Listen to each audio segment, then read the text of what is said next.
ವೀಕ್ಷಕರೆಲ್ಲರಿಗೂ ಸಾಪ್ತಾಹಿಕ ಭವಿಷ್ಯವಾಣಿ ವಿಶೇಷ ಕಾರ್ಯಕ್ರಮಕ್ಕೆ ಸ್ವಾಗತ.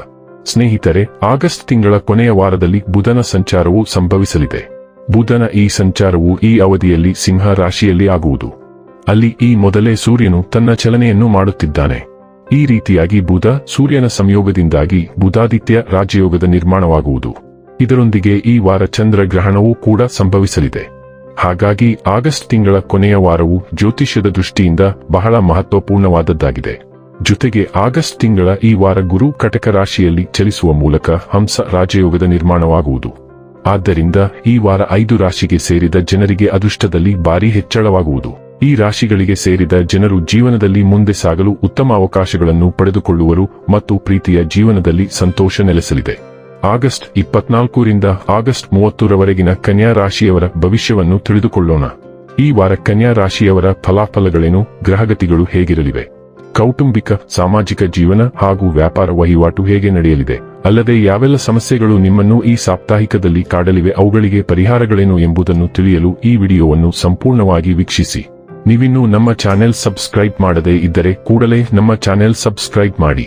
ಹೆಚ್ಚಿನ ವಿಡಿಯೋ ಅಪ್ಡೇಟ್ಗಾಗಿ ಪಕ್ಕದ ಬೆಲ್ ಐಕಾನ್ ಬಟನ್ ಕ್ಲಿಕ್ ಮಾಡಿ. ಸ್ನೇಹಿತರೆ, ಕಾಲು ನೋವು, ಉಳುಕು, ಕೀಲು ನೋವಿನ ಸಮಸ್ಯೆಗಳಿಂದ ಈ ವಾರ ನಿಮಗೆ ಪರಿಹಾರ ಸಿಗಲಿದೆ. ವಿಶೇಷವಾಗಿ 50 ವರ್ಷ ಮೇಲ್ಪಟ್ಟ ಜನರಿಗೆ ಈ ವಾರ ವಿಶೇಷವಾಗಿ ಉತ್ತಮ ಯೋಗಗಳನ್ನು ತರಲಿದೆ. ಚಂದ್ರ ರಾಶಿಯ ಪ್ರಕಾರ ಗುರು 11ನೇ ಮನೆಯಲ್ಲಿ ಇರುವುದರಿಂದ ಈ ವಾರದ ಆರಂಭವು ಆರ್ಥಿಕ ವಿಷಯಗಳಲ್ಲಿ ನಿಮಗೆ ಉತ್ತಮವಾಗಿದ್ದರೂ ವಾರದ ಕೊನೆಯಲ್ಲಿ ಯಾವುದೇ ಕಾರಣದಿಂದಾಗಿ ನಿಮ್ಮ ಹಣ ಖರ್ಚಾಗಬಹುದು.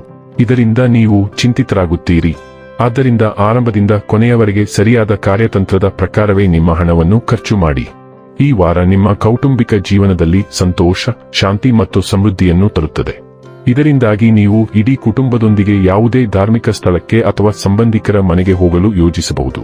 ಚಂದ್ರ ರಾಶಿಯ ಪ್ರಕಾರ ರಾಹು 6ನೇ ಮನೆಯಲ್ಲಿ ಇರುವುದರಿಂದ ನಿಮ್ಮ ರಾಶಿಯ ಯಾರು ಈಗಾಗಲೇ ವಿದೇಶಿ ಕಂಪನಿಯಲ್ಲಿ ಕೆಲಸ ಮಾಡುತ್ತಿದ್ದಾರೋ ಅವರಿಗೆ ಈ ವಾರ ದೊಡ್ಡ ಪ್ರಚಾರ ಅಥವಾ ಲಾಭ ಸಿಗುವ ಪ್ರಬಲ ಸಾಧ್ಯತೆ ಇದೆ.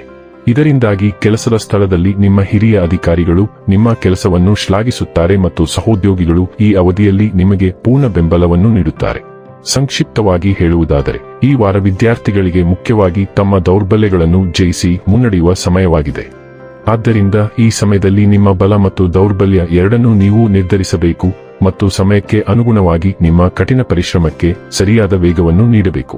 ಏಕೆಂದರೆ ಒಟ್ಟಾರೆಯಾಗಿ ಶ್ರಮಜೀವಿಗಳಿಗೆ ಈ ಸಮಯವು ಯಶಸ್ಸನ್ನು ನೀಡುತ್ತದೆ ಮತ್ತು ಕೆಲವು ಬಾರಿ ವಿದ್ಯಾರ್ಥಿಗಳು ಇನ್ನೂ ಉತ್ತಮ ಸಮಯಕ್ಕಾಗಿ ಕಾಯಬೇಕಾಗಬಹುದು. ಕನ್ಯಾ ರಾಶಿಯವರಿಗೆ ಸೂರ್ಯ, ಚಂದ್ರ ಮತ್ತು ಉದಯೋನ್ಮುಖ ಸ್ಥಳೀಯರಿಗೆ ಅವರ ಅಧಿಪತಿ ಬುಧ ನಿಮ್ಮ 12ನೇ ಮನೆಯಲ್ಲಿ ಚಲಿಸುವುದರಿಂದ ಭಾವನಾತ್ಮಕ ಕಾಳಜಿ ಇರುತ್ತದೆ. ನೀವು ಪ್ರಯಾಣ, ಮನೆಯ ಅಗತ್ಯತೆಗಳು, ಆನ್ಲೈನ್ ಖರೀದಿಗಳು ಅಥವಾ ಕೆಲಸಕ್ಕೆ ಸಂಬಂಧಿಸಿದ ಯಾವುದಾದರೂ ವಿಷಯಕ್ಕೆ ಹಣವನ್ನು ಖರ್ಚು ಮಾಡುತ್ತೀರಿ.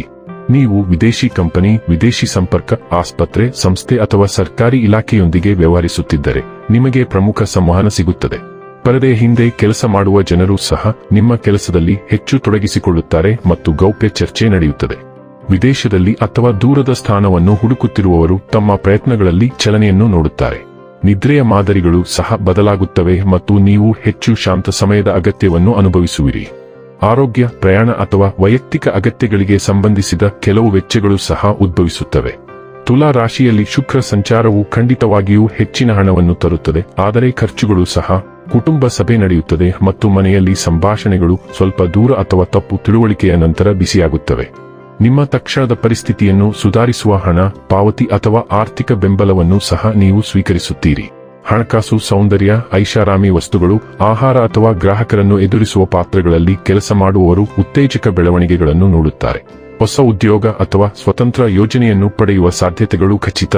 ಸಾರ್ವಜನಿಕ ಭಾಷಣ ಕ್ಷೇತ್ರದಲ್ಲಿ ಕೆಲಸ ಮಾಡುವವರಿಗೆ ಇದು ತುಂಬಾ ಒಳ್ಳೆಯ ವಾರ. 7ನೇ ಮನೆಯಲ್ಲಿ ಚಂದ್ರಗ್ರಹಣವು ಉದಯಿಸುವುದರಿಂದ ವೈಯಕ್ತಿಕ ಅಥವಾ ವೃತ್ತಿಪರ ಕ್ಷೇತ್ರಕ್ಕೆ ಸಂಬಂಧಿಸಿದ ಕೆಲವು ಮಹತ್ವದ ಘಟನೆಗಳು ಸಂಭವಿಸುತ್ತವೆ. ನಿಮ್ಮ ಸಂಗಾತಿ ಅಥವಾ ಸಂಗಾತಿಯೊಂದಿಗೆ ಮಹತ್ವದ ಸಂಭಾಷಣೆ ನಡೆಯುತ್ತದೆ ಮತ್ತು ಅಸ್ಪಷ್ಟವಾಗಿ ಉಳಿದಿರುವ ಸಮಸ್ಯೆಯು ಅಂತಿಮವಾಗಿ ಬಹಿರಂಗಗೊಳ್ಳುತ್ತದೆ. ವ್ಯವಹಾರ ಒಪ್ಪಂದ, ಕ್ಲೈಂಟ್ ದೃಢೀಕರಣ ಒಪ್ಪಂದ ಅಥವಾ ಪಾಲುದಾರಿಕೆ ನಿರ್ಧಾರಕ್ಕಾಗಿ ಕಾಯುತ್ತಿರುವವರಿಗೆ ಸುದ್ದಿ ಸಿಗುತ್ತದೆ. ಹೊಸ ವೃತ್ತಿಪರ ಸಂಪರ್ಕವೂ ಸಹ ಬೆಳೆಯುತ್ತದೆ. ಇದು ಇನ್ನೊಬ್ಬ ವ್ಯಕ್ತಿಯ ಮೂಲಕ ಹೊಸ ಅವಕಾಶಗಳನ್ನು ತರುತ್ತದೆ. ಅಸ್ತಿತ್ವದಲ್ಲಿರುವ ಸಂಬಂಧಗಳು ಒಂದು ಮಹತ್ವದ ತಿರುವು ಪಡೆಯುತ್ತವೆ. ಒಂದು ವ್ಯವಸ್ಥೆಯು ಮುಕ್ತಾಯವನ್ನು ತಲುಪುತ್ತದೆ ಮತ್ತು ಇನ್ನೊಂದು ವ್ಯವಸ್ಥೆಯು ಹೆಚ್ಚು ನಿರ್ದಿಷ್ಟ ಆಕಾರವನ್ನು ಪಡೆಯುತ್ತದೆ.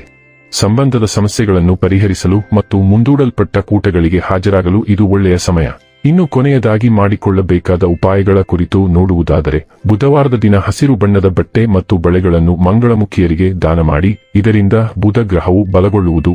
ವೀಕ್ಷಕರೇ, ಇದಾಗಿತ್ತು ಕನ್ಯಾ ರಾಶಿಯ ಜಾತಕದವರ ಆಗಸ್ಟ್ 24ರಿಂದ ಆಗಸ್ಟ್ 30ರವರೆಗಿನ ಫಲದ ಮಾಹಿತಿ ಇಷ್ಟವಾದರೆ ವಿಡಿಯೋವನ್ನು ಲೈಕ್ ಮತ್ತು ಶೇರ್ ಮಾಡಿ. ಹಾಗೆ ಚಾನೆಲ್ ಸಬ್ಸ್ಕ್ರೈಬ್ ಮಾಡುವುದರ ಜೊತೆಗೆ ನಿರಂತರ ವಿಡಿಯೋ ಅಪ್ಡೇಟ್ಸ್ಗಳಿಗಾಗಿ ಪಕ್ಕದ ಬೆಲ್ ಐಕಾನ್ ಕ್ಲಿಕ್ ಮಾಡಿ.